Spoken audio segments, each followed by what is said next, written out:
Հարցնի վերջի խոսքը հաշվի առնելով այդ փոփոխությունը։ Այսօր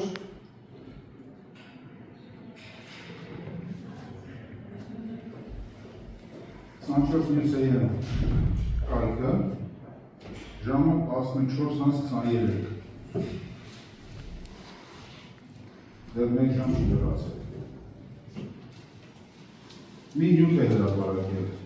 և տեղեկություն։ Փաշինյանի ձայնով թուրքերեն խոսքը գեներացված է արհեստական բանականության միջոցով և հոդվածն է, ես ընդհանուր վերնագիրը կարդացի, որը տարաշրջանի կարող է դիտել դա, կարդալ նյութը և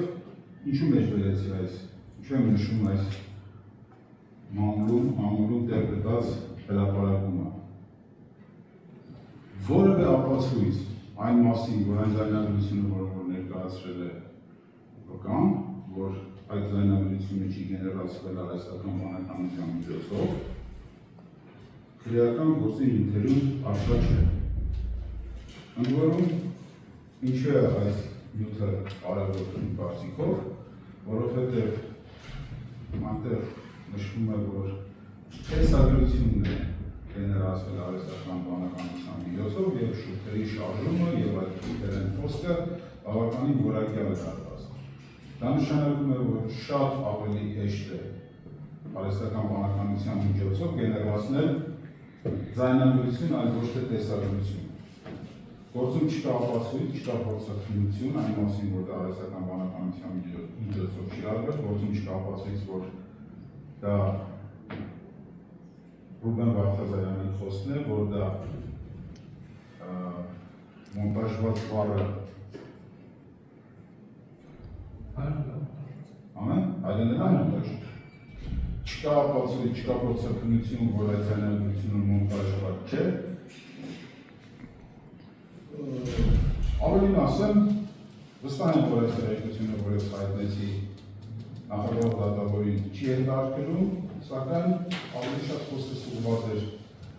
մամուլի ներկայացուցիչներին, վերադաս արձաններին և ավելի շատ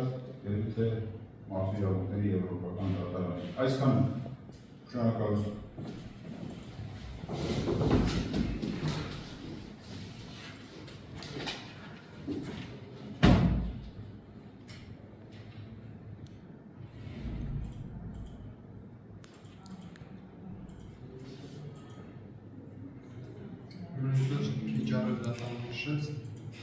Անվաստանի վերջին խոսքը լսելուց դատարանը հեռանում է փոխվեցական սենյակ դատարանի ներկայացնելու։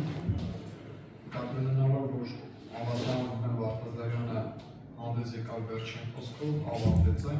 ուստի դատարանը հեռանում է փոխվեցական սենյակ դատարանի ներկայացնելու։ Դատարանը կհրապարակվի վաղը 2025 թվականի մարտի 18-ին